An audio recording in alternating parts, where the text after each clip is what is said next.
저는 그 제일 부러운 사람이 신앙생활을 잘하시는 분들, 예수님을 구세주로 고백을 하고 그러고 난 다음에 성령 세례를 받고, 성령 세례는 이제 한 번 받는 거 여러분들 다 알고 계시죠. 성령 충만은 하나님 앞에 갈 때까지 계속 성령 충만한데, 여러분들 성령 충만한 삶을 이제 살라고 이렇게 우리가 오늘 기도에 참여하지 않겠습니까? 오늘 이 시간에 성령께서 함께 하십니다. 성령께서 우리 안에 내주해 주십니다. 예수님께서 이제 십자가를 지시기 전에 제자들에게 주시는 메시지가 있습니다. 그런데 이제 제자분들은 예수님을 구세주로 이제 고백을 하지 않겠습니까? 그 예수님의 수제자되는 사도 베드로가 주는 그리스도시요 살아계신 하나님의 아들입니다. 그러니까 예수님이 굉장히 기분이 좋으셨어요. 그래서 천국 열쇠도 주면서 예수님께서 오셔가지고 그 제자들을 기쁘신 뜻으로 선택을 해서 제자들에게 교육을 하는 내용은 여러분들 잘 알다시피 예수 그리스도를 구세주로, 그러니까 우리가 신앙하는 거는 예수 그리스도를 구세주 메시아로 믿는 거예요. 그러니까 구약의 우리가 39권은 계속해서 들려주시는 그런 그 메시지의 내용이 실제적으로 이제 예수 그리스도가 오시면 구약에는 여러 가지로 이제 문제점이 많이 발생이 되죠. 완전하신 하나님이지만은 이 피조물들이 여러 가지로 부족한 게 많이 있습니다. 물론 신앙생활 잘하신 분들도 있습니다만은 대체적으로 신앙생활이 좀 이렇게 흡족하지 못하고 좀 부족한 것들이 많이 있죠. 그럼에도 불구하고 하나님은 이제 선지자들을 보내가지고 선지자들이 이제 그 들려주시는 메시지는 상당히 소망적이고 위로의 메시지가 많아요.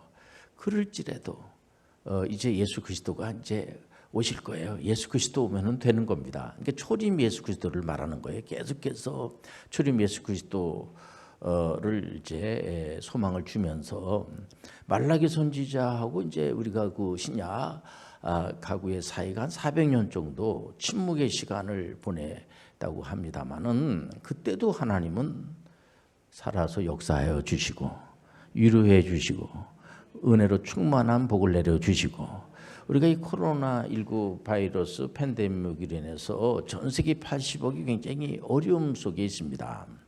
그 어려움 속에 있을 때도 우리가 믿는 하나님은 도대체 뭐 하시는 분이신가? 아니요, 지금도 하나님은 살아계시고 역사해 주시고 위로해 주시고 성령께서 운행해 주시고, 그러니까 이 80억의 이제 인구가 있는 데서 예수 그리스도를 메시아로 고백하는 그런 이제 신앙인들이십니다. 이분들은 다 하나의 형제고 자매가 아니겠습니까?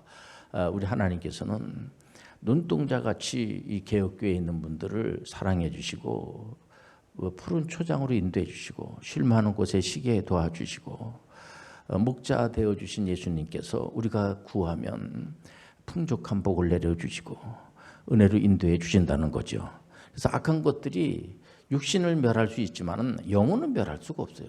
육신도 이렇게 함부로 할 수가 없습니다. 우리가 육신도 우리 하나님의 손에 있는 거고, 마귀나 귀신들도 하나님 허락 없이는, 그렇기 때문에 이런 시간 우리가 너무 귀한 시간이 아닐 수가 없는 거죠. 그래서 예수님께서 이제 제자들을 이제 교육을 하면서 십자가를 지는 거는 잘 모르니까 자꾸만 길을 보여달라고 하고, 예수님을 본 자는 곧 하나님을 본 자거든요. 근데 하나님을 자꾸만 제자들이 잘 모르니까 삼위일체에 대해서 잘 모른다는 거죠. 그래서 자꾸만 물어보는 겁니다. 하나님이 어디 있냐고, 하나님을 보여달라고. 예수님을 본 자는 하나님을 본 자예요. 예수님은 하나님이세요. 그리고 오늘 이 자리와 예배 가운데 운행해 주시고 우리 가운데 내주하시는 분이 바로 성령님인데, 성령님이 하나님이세요. 하나님께서 만세전에 우리를 위로해 주시기 위해서 보혜사 성령이라고 하지 않겠습니까? 이 성령께서 이제 위로해 주시고 잘 생각이 나지 않은 부분도 생각나게 주시고, 예수님께서 사망 권세를 물리치고 부활하시고 이제 승천하셔서 하나님 우편에서 우리를 위해서 기도하지 않습니까? 이런 모든 것들이 예수님이 가셔야지만 성령님이 오시는 거예요. 그러니까 이 제1보혜사를 예수 그리스도라고 하면은 제2보혜사를 성령님이라고 그래요. 여러분들 성령하고 여러분들 늘 교통이 일어나길 바랍니다. 오늘 이 자리에 성령 시대라고 그러잖아요. 보라 지금 은혜 받을 만한 때요 성령의 날이로다. 오늘 이 자리에 여러분들 성령께서 운행해 주시고 계십니다. 그래서 이 요한복음 14장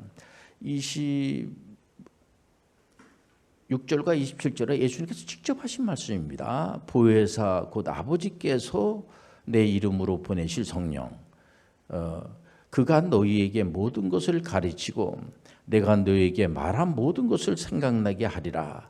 평안을 너희에게 끼치노니 곧 나의 평안을 너희에게 주노라. 내가 너희에게 주는 것은 세상이 주는 것과 같지 아니하니라. 너희는 마음에 근심하지도 말고 두려워하지도 말라. 그러니까 더 이상 우리가 두려워하고 놀라죠. 그러나 우리 성령 하나님께서 보혜사 성령께서 우리를 돌봐주시고 어떤 경우에는 기억이 잘 나질 않고 참 힘들 때가 있죠. 예수 그리스도가 우리의 구세주로 믿어지고 2000년 전에 예수 그리스도하고 우리하고 무슨 관계가 있는가 잘 모를 수가 있죠. 그때에 우리가 알게 해주시는 분이 있기 때문에 얼마나 감사한지 몰라요. 성령께서 가르쳐 주시는 거예요. 성령은 삼일체 하나님이라고 하지 않겠습니까? 성부 하나님, 성자 예수님, 성령 그 하나님. 그래서 삼인데 구별이 돼 있어요.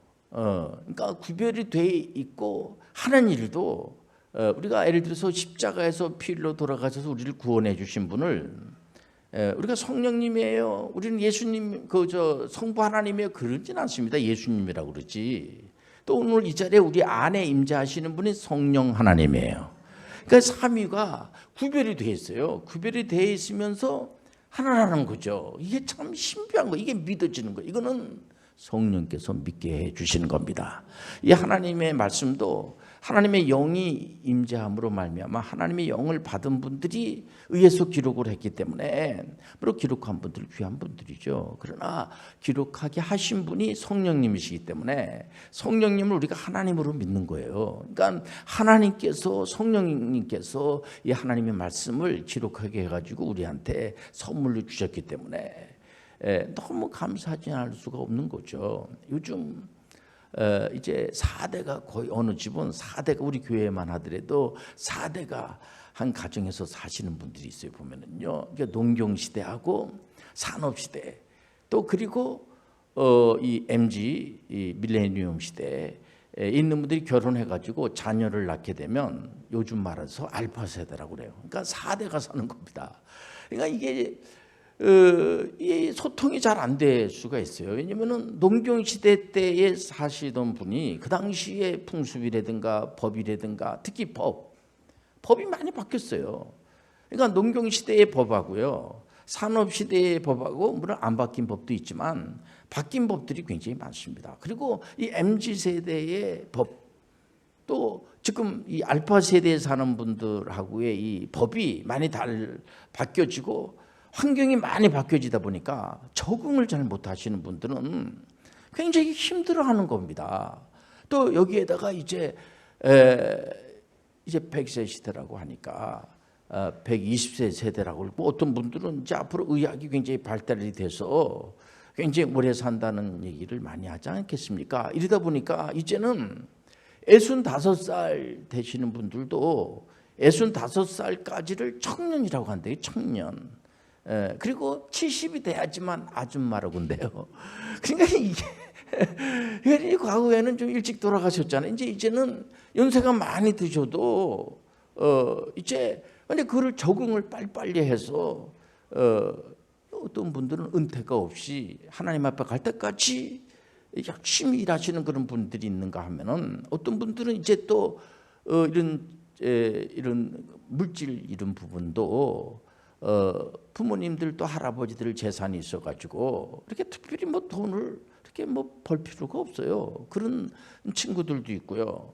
어떤 친구들은 또 아주 그냥 그 목사님 하루하루가 정말 이 벌질 않으면 살 수 없는 경제적으로 쪼들리고 너무 힘듭니다, 진짜. 이런 분들도 있고요. 그래서 지금 이제 정부에서도 이 빈부격차가 너무 심하면 안 되기 때문에 연세가 많이 드신 분들이나 또 이렇게 좀 경제적으로 어려운 그런 분들을 이렇게 봐서 장려금도 드리고 하는 것이 바로 그런 거 아니겠습니까? 어쨌든 간에 이런데 저런데 자꾸만 이렇게 적응을 하게끔. 근데 우리 신앙생활은 개혁교회에서 신앙생활 하시는 분들은 다행스러운 것이 뭐냐면 성령 하나님께서 위로해 주시고 상담해 주시고 가르쳐 주시고 은혜로 충만한 복을 내려주시고, 어떤 분은 자기가 기억이 안 나가지고 자기 이름조차도 기억이 나질 않고 회상을 했던 분인데 이분이 자기 이름이 갑자기 기억이 안 나가지고 지금 우리 청년이 이제 미국 이번에 갔는데 항공기 안에 이제 화장실이 있지 않습니까? 그래서 화장실에서 거울을 보면서 넌 누구냐 그래도 기억이 안 나고 그랬는데 나중에 하나님의 영 성령을 받고 난 다음에 자기 이름도 기억이 나고 나중에는 신학대학교 가가지고 복음 전하는 그런 목사님이 되고 했다는 얘기를 듣고는요, 여러분들 성령께서는 생각나지 않은 부분도 생각나게 도와주시고, 어떤 분은 상담을 너무 잘하는데 왜 이렇게 상담을 잘해서 했더니 제가 성령을 받아가지고요, 내 안에 있는 성령께서 살짝 가르쳐 주시지 않습니까? 그래서 제가 이렇게 물론 이제 상담학 이제 그 학위까지도 받고 그런 분입니다만은, 그러니까 제가 아는 저번에 전문의 선교 대상 받은 분 중에서 평생 성경적 상담만 이제 가르치시는 그런 교수님이 계시는데 많은 분들이 그분을 존경하고 그분 제자들이 많아요. 그러니까 상담사들을 많이 이제 양성을 하고 요즘 상담 시대라고 그래요. 그러니까 왜냐면 적응을 잘 못하니까 막 화가 막 나게 되고 또 이렇게 그 당시는 맞았는데 요즘은 잘 맞질 않고, 또 근대 교육하고 현대 교육하고의 차이가 이렇게 많이 나는 건 별로 없어요. 근데 근대의 교육이라고 하는 것은 다분히 그 시대의 그 산업 시대의 그 인력들을 양성을 하다 보니까 학교 교육을 무시할 수가 없었거든요. 지금도 학교 교육이 중요하죠. 그런데 그때는 이제 본의 아니게 체벌이 이렇게 이제 어떤 훈계를 목적으로 뭐 사랑의 매라든가 또 이제 학생들을 다룰 때는 몽둥이까지 막 이렇게 그런 걸 다 학부모님들이, 어떤 경우는 학부모님들이 일부러 찾아가 가지고 우리 아이는 잡아야 됩니다. 이렇게 아주 이 촌지를 주면서까지 우리 아이를 좀 구타하라는 거죠. 그러니까 체벌 좀 하라는 겁니다. 그러면 제가 감사하겠습니다. 이런 학부모까지 있다고 하는데 요즘은 그런 학부형은 눈을 씻어봐도 없죠. 그거 자체가 그 법적으로 강제하기 때문에 하면 안 돼요. 그러니까 현대 교육에서는 일단 체벌을 하면 안 되고, 군 교육을 할 때도 군사 교육을 할 때는 뭐 이렇게 체벌하고 하는 것이, 아마 우리 교회 장로님들 다 군 생활하고 오신 분들은 물론 이제 그때 매를 맞으면서 이제 훈련을 잘 받고 또 이렇게 군 생활, 내무 생활을 하면서 또 이렇게 그 높은 분들한테, 상관들한테, 선배들한테 야단도 맞고 또 어떨 때는 이제 빠따도 맞고 말이야, 이렇게 이제 체벌을 한 겁니다. 그리고 자기가 고참이 됐을 때도 또 그런 식으로 하고, 이게 하나의 전통으로 이루어지면서 매를 맞으면서 이 고참들 앞으로 이렇게 새로 들어오는 병사들을 이렇게 체벌하면 안 된다, 이런 생각을 가지고 이제 제대를 하게 되죠.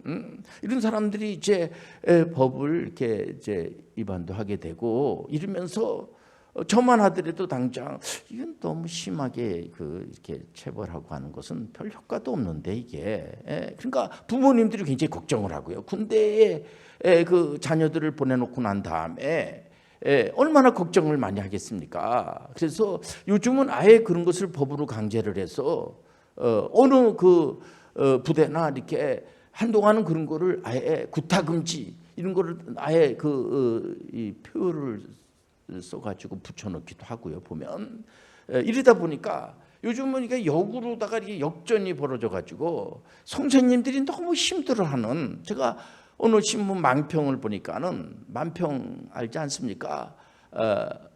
이제 나 학교 안 갈 거야. 학생들이 자꾸만 욕하고 때리고, 그래서 어머니 나 학교 안 갈 거야. 이러니까 그 어머니가 그래도 넌 가야지 돼. 넌 학교 선생님이니까. 그게 망평에. 과거 여러분들 할아버지들은 그거 뭐 이해가 안 될 겁니다, 진짜. 요즘은 이제 이런 거를 이렇게 시대가 확확 바뀌어져 있는 그런 가운데서 거기다가 이 80억이 말이에요. 다 하나의 이 요즘 코로나 이 바이러스 때문에 우리 나라 한 나라만 잘한다고 그래가지고 그게 해결되는 게 아니에요. 무역으로 다 연결이 돼 있고, 우리 대한민국만 하더라도 부존 자원이 이렇게 많지 않아요. 수출을 해서 먹고 사는 나라입니다. 우리는 그냥 그 노동력, 또 지적재산권이라든가 이런 걸 가지고 다른 나라도 마찬가지예요. 보면은요, 자국에 생산하는 걸 가지고만 사는 나라 이렇게 많지 않아요. 중국만 해도 마찬가지입니다. 그러니까는 이런 가운데서 우리가 어떻게 하면 이걸 소통을 하고, 그러니까 어떻게 하면 상담을 하고, 그러니까 뭐 상처받은 사람들도 많고, 그 누가 위로를 해줍니까? 성령 하나님이 위로해 주십니다. 우리가 모든 지금 80억이 다 위로를 받을 때예요. 보라, 지금은 위로받을 때요. 여러분들, 우리 성령께서 우리 가운데 임재하심으로 말미암아 성령을 받게 되면 뭐 화가 나고 막 이러면 성령 받으라는 얘기할 필요가 없죠. 우리 하나님 영이 우리 가운데 임재하게 되면은, 우리 하나님은 사랑의 하나님, 희락의 하나님, 화평의 하나님, 평화의 하나님, 은혜의 하나님, 그리고 오래 참음의 하나님. 그냥 다른 사람들에 대해서는 한 번 참을 수 없을 때 한 번 더 참고, 또 하나님의 영을 받게 되면은 무엇보다도 막 이렇게 예수 그리스도를 전하고 싶은 생각이 들고요. 하나님의 말씀 66권을 막 전하고 싶은 생각이 들고, 삶의 목표가 이 하나님의 말씀을 가지고, 또 어떤 직업을 하나님이 주시면은 참 감사합니다. 하나님이 이거를 저한테 선물을 주셨으니까 자꾸 바꾸려고 하지 말고, 물론 이제 바꿀 수가 있죠. 그러나 이거 가지고 하나님이 주셨다는 생각을 가지고, 그래서 현대선교의 아버지란 윌리엄 캐리인데, 이분이 지금 보통 선교는 이 중국하고 인도라고 그래요. 그래서 윌리엄 캐리 선교사님은 인도에 가가지고 난 선교하다가 생을 마감해야지, 이런 분들이 얼마든지 많아요. 우리 대한민국에서도 1884년 이제 언더우드 선교사님이 복음을 들고 장로교에서 이제 파송을 받아가지고 우리 대한민국에 왔는데, 그 당시만 하더라도 예수 믿는 사람이 없죠. 없는데 이분이 좋은 믿음으로 하나님의 말씀을 전해야지 되겠다. 그 139년이 됐어요. 그래서 지금은 대한민국에도 신앙생활 하시는 분들이 예수님을 구세주로 믿는 분들이 많아졌어요. 성령 받은 분들이 많아졌어요. 그래서 오래 참음과 자바 양선이 생기고, 다른 사람들한테 핍박을 당하고 조롱을 당하고 침배침을 당하고, 그래도 온도도 선교사님이나 아펜젤러라든가 이런 분들이 전혀 그런 거에 대해서 이렇게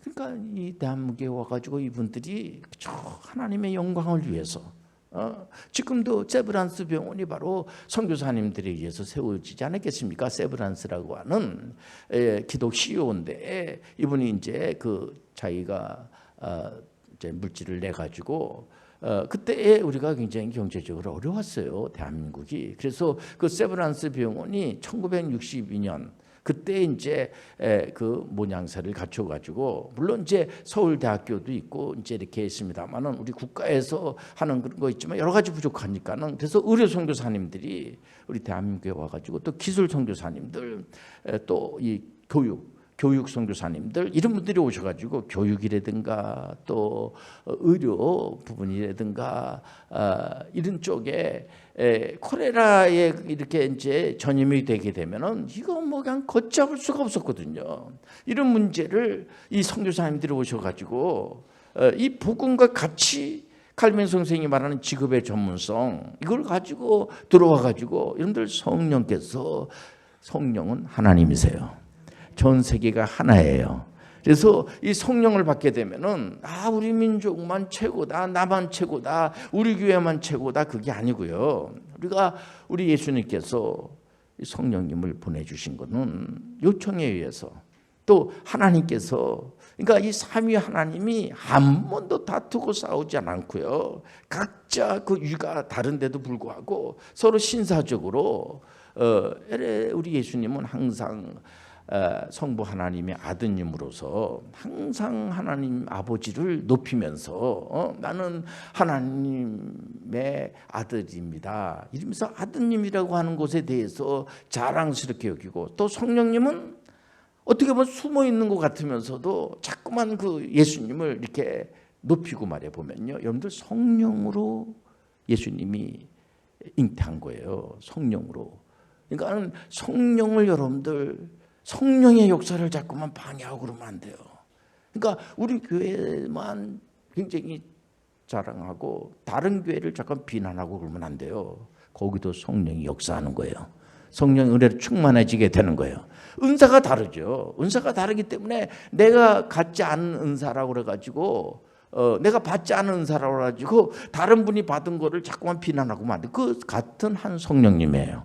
그 같은 성령님이 믿음도 주시고 여러분들 어떤 부분은 막 병든 사람 막 치료하는 그런 분들도 계세요. 그것도 하나님의 영을 받은 사람들이 하는 거 아니겠습니까? 내가 그런 게 없다고 그래가지고 어떤 분은 능력 행사하는 그런 은사가 있는 분들이 있어요. 물론 모든 은사를 다 받을 수는 없죠. 또 그런 분들도 있겠습니다만은 각자마다 자기가 하나님 주신 그 선물, 하나님 주신 은사를 최대한대로 발휘하시면 되는 거예요.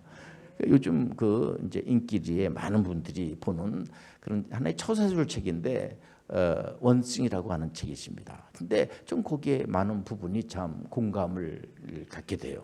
뭐냐면 우리가 한 가지라도 너무 번잡하게 우리 영현중앙교회 우리 교회 같은 경우에는 전문인 선교하는 교회로 제가 액트에서 전문인 선교 프로그램을 가지고 박형영 총장님하고 이제 의논을 하면서 같이 이제 그분은 이제 대학교 신학대학교에서 총장님들 이렇게 새 대학교에서 총장님을 이렇게 하신 분인데 그 말씀 이렇게 들으면 너무 은혜가 되고 말이에요. 보면은 그래서 교회마다 특징이 있어요. 전부 다. 그러나 결국은 예수 그리스도를 구세주로 고백시키는 거예요.